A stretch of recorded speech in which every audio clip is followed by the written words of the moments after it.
The notification arrived at 6:43 p.m. on a Tuesday, while I was still in my dress greens, the faint scent of White House hallway air clinging to my jacket, and it simply stated, "Do not attend your sister's engagement celebration. The roster is finalized."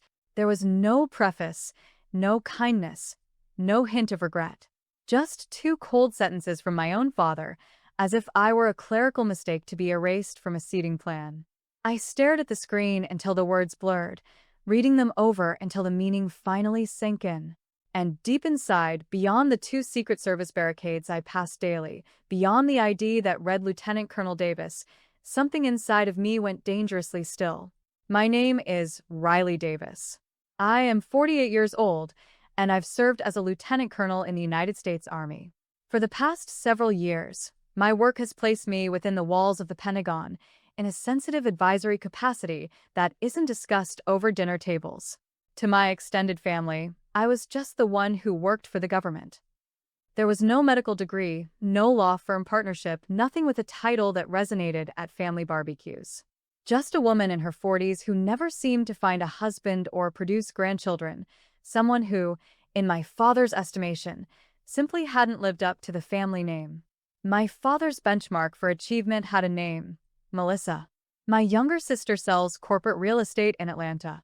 Several months ago, she accepted a proposal from a man named Bennett Ashford III, a member of a family with generational wealth in commercial development.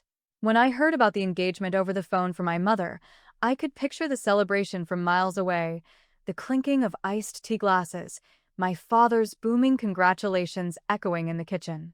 I sat in my sterile government housing that night, happy for her. Of course I was. Melissa has an effervescence that people naturally gravitate toward, and I've never resented her for it. What I resented, if I'm being perfectly honest, was the quiet that followed whenever my own name was mentioned. The engagement party was planned for the Ashworth family estate, the sort of gathering with a live chamber orchestra and a guest list curated like an art gallery opening. I'd already submitted the leave request. I'd purchased a simple emerald dress, something unobtrusive that wouldn't compete with my sister's spotlight. That has always been the unwritten rule in my family: don't upstage Melissa, and don't make anything about yourself. I'd lived by that rule for decades. What I wasn't prepared for was discovering, via a text message, that I wasn't even welcome to stand silently in the shadows. I remained motionless in the Pentagon parking lot long after the message appeared, engine off, my hands still gripping the steering wheel. I considered calling him, demanding an explanation. But I already knew there wasn't one worth hearing. My father had never required a specific reason to distance himself. He'd been doing it for years in countless minor ways. The high school commencement, he didn't attend. The officer promotions he never acknowledged. This was simply the most blatant version of a narrative I'd been living with for so long. I replied with one word: understood. I didn't cry. I want to be clear about that because I think people anticipate tears in moments like this, and I simply had none to spare. What I experienced was a strange, settling numbness, the kind that arrives after a blow you've been bracing for your entire life. I placed the phone face down, started the vehicle, and drove back toward the secure facility I'd just left. A young Marine at the checkpoint glanced at my face and asked, "Everything all right, ma'am?" And I told him yes. Because what was the alternative? I had a briefing at dawn. I had issues of national consequence waiting for me upstairs that had nothing to do with seating arrangements. I retreated to my office, surrounded by classified material, and I repeated the mantra that had sustained me through every slight, every forgotten birthday, every ceremony my father deemed unimportant. This is fine. This is their problem. This isn't going to break me. I truly believed that as I sat under the harsh glow of those fluorescent lights. I was wrong.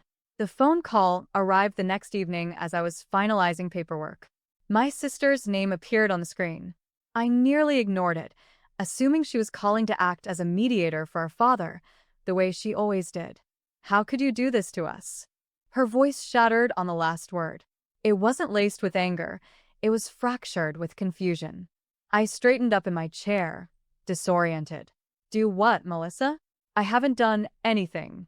I told Dad I understood. I'm staying away." Don't, she pleaded, her breath catching. Don't act like you don't know what's happening. I genuinely didn't, and I told her so. The tension in her voice broke enough for her to explain. A prominent national magazine, one of those glossy political journals, had published a spread on a recent ceremony at the Pentagon. It included a photograph, not a staged portrait, just a candid group shot from an official event, with a caption that listed my name and my title, Lieutenant Colonel Riley Davis, Senior Military Advisor to the Joint Chiefs of Staff. My father, apparently, had been flipping through the magazine in his armchair when he suddenly stopped, frozen by the image. My mother thought it was a printing error. But he knew my face. He studied that photo, my sister told me, for a long, silent moment. Then he'd gone to his study and started calling people. His old Rotary contacts. His neighbor whose son was active duty. He was trying to confirm if the title was accurate because it didn't align with anything he thought he knew about his own daughter's existence. He thinks you did this on purpose, Melissa said, her voice trembling. To embarrass him before the party. I actually laughed, though it was hollow. Did what? I didn't submit that photo. I don't control what gets printed, Melissa. That's not how any of this works. He thinks you're punishing him for the guest list, she whispered. I let that accusation land, letting the absurdity of it wash over me.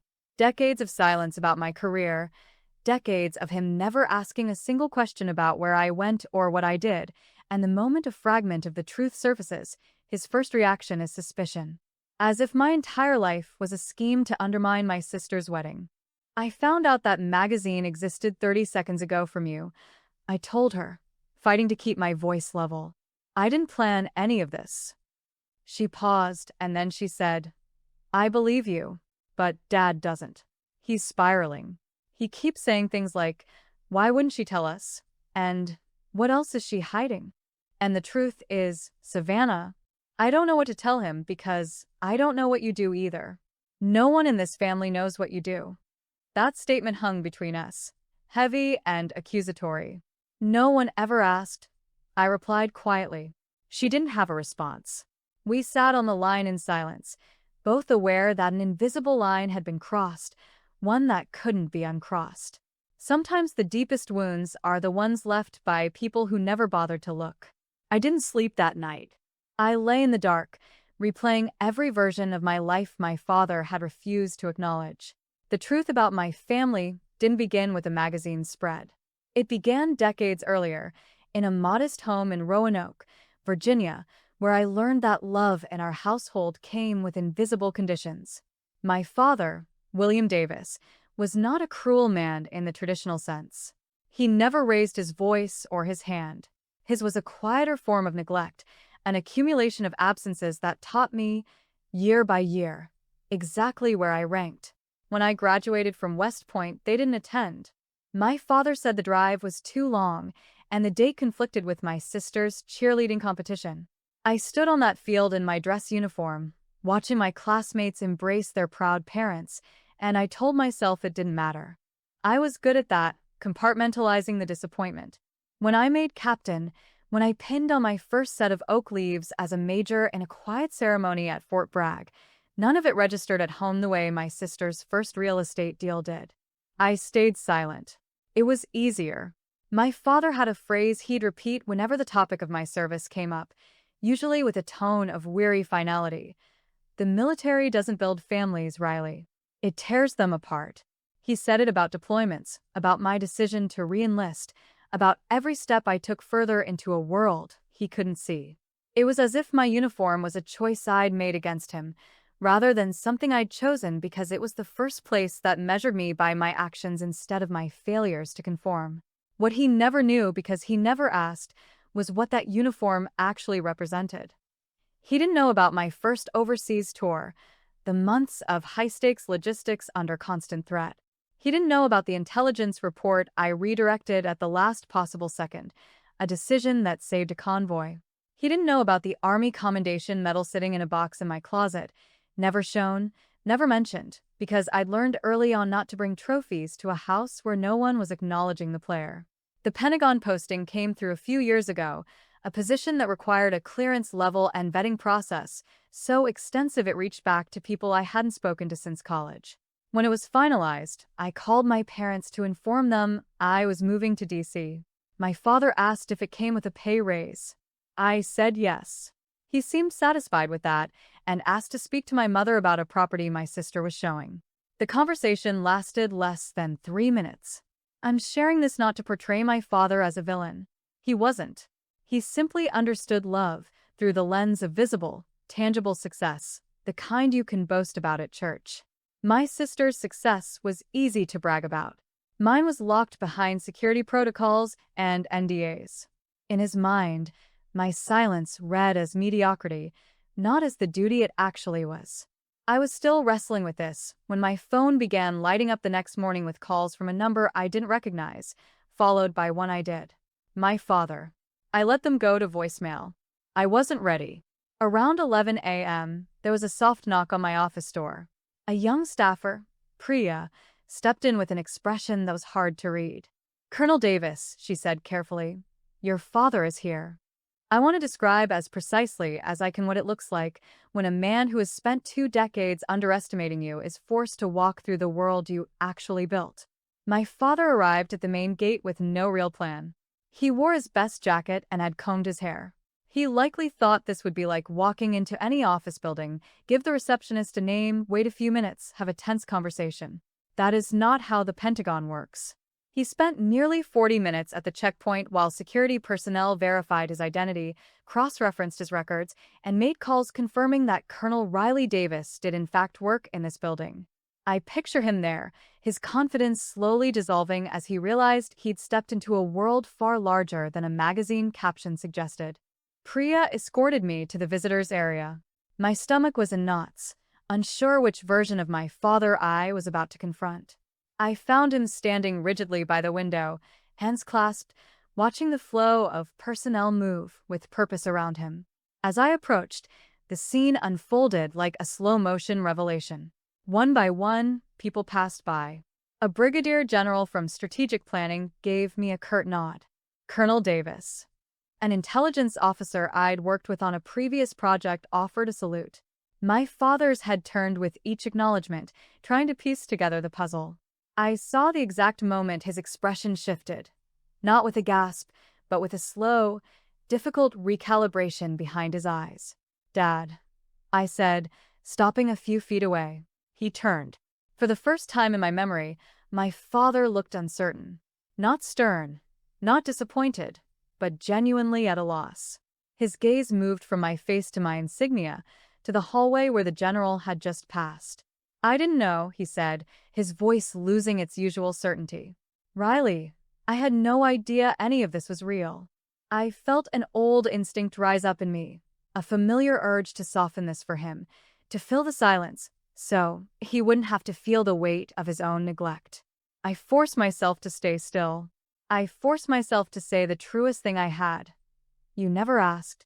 It wasn't said with malice or triumph. It was just a fact. 20 years of quiet had been built on every question he never bothered to ask, every ceremony he decided wasn't worth the drive. My father didn't argue. That, more than anything, told me how deeply this had shaken him, because arguing was his default. Instead, he stood there and let my words sit. "Come to the party," he said, his voice cracking on the word. "Please, Riley." "Come to Melissa's engagement." I studied him, searching for the motive. Was this genuine remorse, or just panic about how this would look to his country club friends? I still wasn't sure, but something in his eyes, a raw vulnerability I'd never seen, made me hesitate before answering. "I'll think about it," I said. I walked him back to the gate myself, the two of us silent, 22 years of unspoken history trailing behind us like a shadow.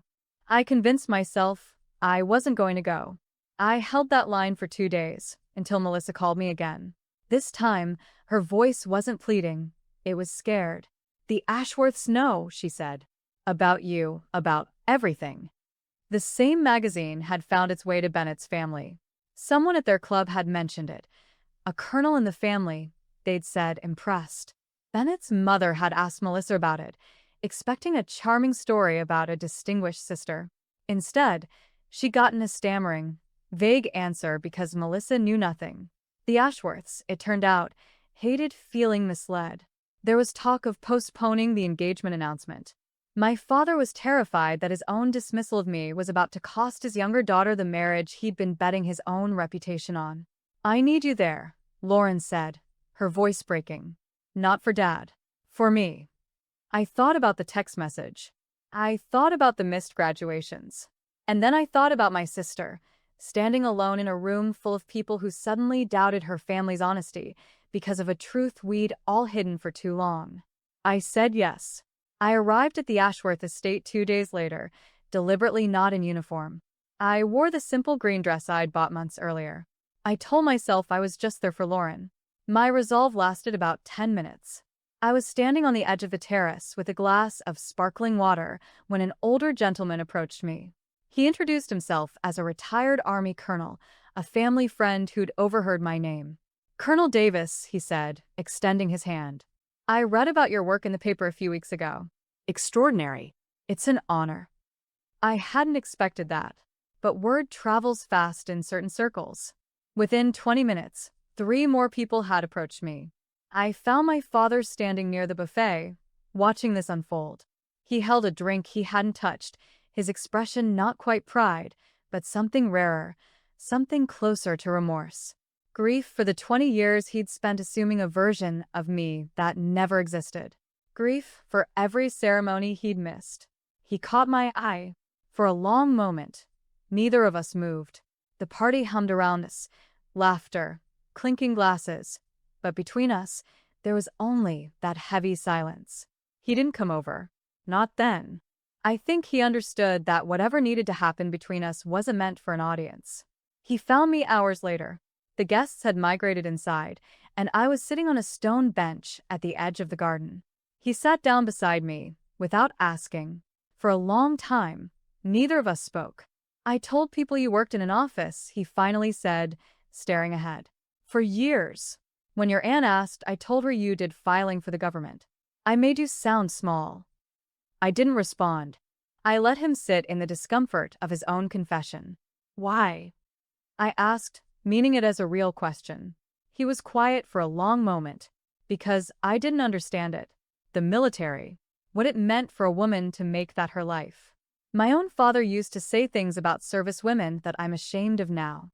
I thought it would change you, that you'd never have a normal family. And when you didn't come back, when you kept going further, I decided it was easier to assume you'd failed at something than to imagine you were succeeding at something I couldn't see. True seeing is the hardest gift to give." It was the most honest thing he'd ever said to me. Lauren joined us not long after, drawn by some instinct, and she sat on the grass in her cream dress. "I never knew either," she said softly. "I thought you just didn't care. I never thought about what it cost you to stay quiet." I told them then about the Christmas gifts. Every December for the past decade, I'd sent an anonymous package to my parents' house, a nice blanket, premium coffee, tickets to a show, always arriving without a return address. I did it because I didn't want their gratitude. I didn't want to create another moment where my father would fail to acknowledge me. My father's face crumpled when I said this. The look of a man realizing the daughter he dismissed had been quietly caring for him from a distance, expecting nothing in return. My sister was crying then, but not for the party. "I always thought you were the strong one," she said. "The one who didn't need anything." My father reached over and took my hand. "There's something at the house I want to show you," he said, his voice barely a whisper. "Both of you." We drove to my parents' house the next afternoon.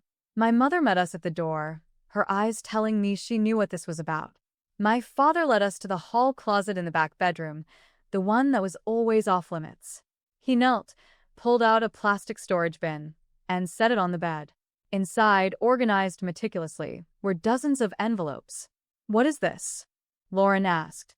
"Read the front," my father said, his voice rough. I looked. My own handwriting stared back at me. Letters. Letters I had written over the years, from training, from deployment, from every posting in between. I had sent them faithfully, never expecting a reply, hoping they might eventually be answered. I stopped counting how many I'd sent around your 12. "You never opened them," I said. I could see it. Most were still sealed, some yellowed with age. A few had the flap barely lifted and then pressed back down, as if he'd started and lost his nerve. My father sat down heavily on the bed. I opened the first few, he admitted. I didn't know what to do with what I read. You sounded so sure of yourself, so capable. It scared me. It made me feel like I didn't know my own daughter anymore. So I stopped opening them. I told myself I'd get to them eventually. And then eventually became years, and years became decades. Lauren was crying quietly. May I read one? I asked. He nodded. I chose one from my first year of service. My voice caught as I read my own younger handwriting, my own uncertainty laid bare. Dear Dad, I know you don't understand why I chose this. I know it isn't what you pictured for me, but I need you to know that I'm not running from anything. I'm running toward a version of myself I can be proud of. Even if it takes you longer to understand, I just hope that someday you'll want to know what my life actually looks like. That's all I'm asking for. Not applause, just curiosity. Love, Riley. The room was silent when I finished. My father had his face in his hands, his shoulders shaking. My mother stood in the doorway, with her hand over her mouth. Lauren had moved to sit beside me, her head on my shoulder. I'm sorry, my father finally said, lifting his head. I'm so sorry, Riley, for all of it. The text, the years before it. I don't know how to undo 2 decades of getting this wrong, but I want to try. I didn't have a neat answer for him. I didn't say it was fine, because it wasn't. But I didn't walk away either. I let something long buried begin to surface. I stayed longer than I had in years. Past dinner, past sunset. My father didn't try to fill the silence. He just sat with us, present in a way I'd never fully experienced. Before I left, he asked me to help with one more thing. He'd found a framed photograph at the bottom of that bin, me at 23, fresh out of West Point, stiff and proud in my dress uniform.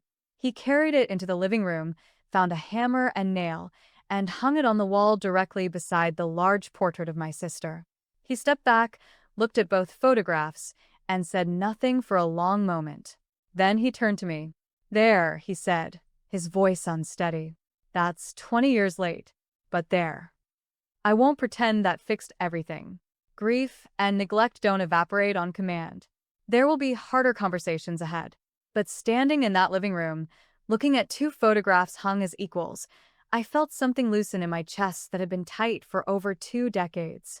I drove back to DC the next morning, and somewhere along that highway, I realized I'd been wrong about what I needed. I used to think I needed an apology, but sitting in that room, listening to him weep over letters he'd been too afraid to open, I understood. What I needed was simpler and more difficult than an apology. I needed him to finally look at me. Not the idea of me he'd built out of fear, but the woman I'd actually become, standing in front of him, worthy of being known. I think about that a lot now, weeks later, back at my desk.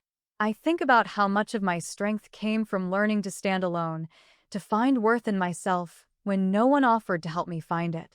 I don't regret that strength. It carried me through everything. But I've also learned that wanting people to see you isn't a weakness you outgrow. It's something you're allowed to keep wanting, no matter how many titles or victories you accumulate. My sister's wedding is in the spring. My father asked if I'd wear my dress uniform. Not to make a statement, he said, but just because he wanted to see it. Wanted to finally understand. I told him yes. If there's one thing I hope you carry away from this story, it's this. Sometimes the people who hurt us aren't monsters. They're just people who never learned how to ask the right questions. Not every apology mends the past, but every glance can start anew. That doesn't excuse the silence. But if there's someone in your life you've stopped expecting to truly see you, it might still be worth leaving the door open, just a little. I'd love to know what you would have done in my place. Would you have gone back to that party? Would you have opened that door again? Let me know in the comments, and tell us where you're watching from tonight. We share stories like this every day on Zarabell Stories, real moments about family, forgiveness, and the quiet battles we fight. If this one moved you, hit subscribe. Thank you for sitting with me. I'll see you in the next story.